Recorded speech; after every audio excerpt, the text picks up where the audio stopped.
কেন অপদার্থ শব্দটি আমি ব্যবহার করলাম এই কারণে, রাজ্যের যে জনসংখ্যা তার প্রায় অর্ধেক এ বন্যায় ক্ষতিগ্রস্ত হয়েছে। এ বন্যাকে বলা যায় কি করে বন্যা দুর্গত মানুষদের পাশে দাঁড়ানো যায়, তার জন্য রাজ্য সরকারের বাস্তবমুখী কোনো পরিকল্পনা সিদ্ধান্ত ছিল না। বন্যা দুর্গত মানুষদের পাশে রাজ্য সরকার এবং রাজ্য সরকারের বিভিন্ন দপ্তর সেভাবে দাঁড়ায়নি। বন্যায় শুধু জনসংখ্যার অর্ধেকই ক্ষতিগ্রস্ত হয়েছে, বিষয়টা এরকম নয়। 33 জন মানুষের প্রাণহানি ঘটেছে, কয়েক লক্ষ বাড়িঘর ধ্বংস হয়ে গেছে, চাষযোগ্য জমি নষ্ট হয়ে গেছে, বন্যায় পুকুরের মাছ ভেসে গেছে। বলা যেতে পারে স্মরণকালের মধ্যে এমন ভয়ানক বন্যা আমাদের রাজ্যে হয়নি। কিন্তু আমরা কি দেখলাম, এই বন্যা দুর্গত মানুষগুলো একটু সাহায্যের জন্য তাদের মধ্যে হাহাকার। রাজ্য সরকারের আধিকারিকদের দৃষ্টি আকর্ষণ করছেন, রাজ্য সরকারের বিভিন্ন দপ্তর তাদের আধিকারিকদের কোনো হেলদোল নেই। বেসরকারি বিভিন্ন সংস্থা, গণসংগঠনগুলি, এনজিও, সমাজের বিভিন্ন স্তরের মানুষ এ বন্যা দুর্গত মানুষগুলোর পাশে এসে দাঁড়িয়েছেন।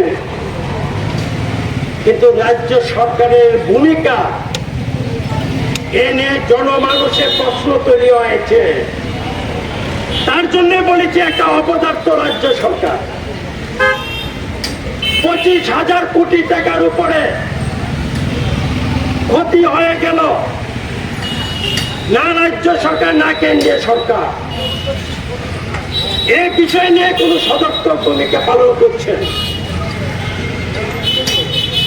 কেন্দ্রীয় সরকারের বিভিন্ন দপ্তরের যারা আধিকারিক মন্ত্রীরা রয়েছেন, আমরা আশা করেছিলাম এই রাজ্যের মানুষ তারা পরিদর্শন করে পর্যাপ্ত পরিমাণে সাহায্যের হাত প্রসারিত করবেন। কেন্দ্রীয় সরকারও সে ভূমিকা পালন করতে পারেনি, ব্যর্থ হয়েছে। আমরা ভেবেছিলাম রাজ্যের মানুষ ডবল ইঞ্জিনের সরকার, আর চিন্তা করতে হবে না, বন্যা দুর্গত মানুষগুলোর পাশে তারা দারুণভাবে দাঁড়াবেন এবং সব দিক থেকে তারা সাহায্য করবেন। কিন্তু এই সম্পর্কে রাজ্যবাসী তারা প্রত্যক্ষ করেছেন, না কেন্দ্রীয় সরকার না রাজ্য সরকার সেই ধরনের ভূমিকা তারা পালন করছে না। এখন রাজ্য সরকারের আধিকারিকরা বলছেন আমরা সার্ভে করছি, সার্ভে করে দেখব ক্ষতির পরিমাণ কতটুকু, তারপরে রাজ্য সরকারের পক্ষে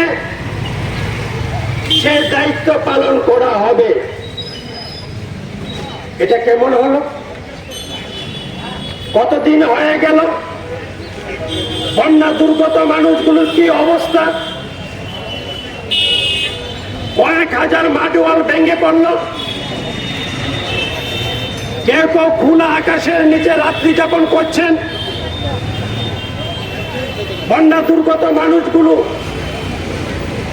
এক পক্ষকাল বলা যেতে পারে সেভাবে তারা খাদ্য সংগ্রহ করতে পারেনি। পাশে দাঁড়িয়েছে বামপন্থী গণসংগঠনগুলো, পাশে দাঁড়িয়েছে বামপন্থী শ্রেণী সংগঠনগুলো, পাশে দাঁড়িয়েছে সিপিআইএম পার্টি। সরকার কোথায়? ভূমিকা আছে। তাই আমরা 14টা জনগণের যে একেবারে জ্বলন্ত যে দাবি, এই দাবিগুলো নিয়ে জেলা শাসকের দৃষ্টি আকর্ষণ করছি। গ্রামেগঞ্জে কাজ নেই। ত্রিপুরাতে এখন বছরে লাগার কাজ 27-28 দিনে বেশি হয় না। প্রতিটা অর্থ বছর আমরা দেখেছি সেখানে রেগার যে বাজেট বরাদ্দ এটা কমিয়ে দেওয়া হচ্ছে। কেন্দ্রীয় সরকার সেভাবে টাকা দিচ্ছেন না। শ্রম দিবস সৃষ্টি করা যাচ্ছে না। কুয়েপের ক্ষেত্রে একই অবস্থা। আগরতলা শহরের প্রায় 59টি স্লাম এরিয়া, বস্তি অঞ্চল, শহরতলিতে সীমান্তবর্তী এলাকাগুলো ব্যাপক বন্যায় ক্ষতিগ্রস্ত হয়েছে। আগরতলা মিউনিসিপাল কর্পোরেশন, তাদেরও সে ভূমিকাটা দেখছি না আমরা।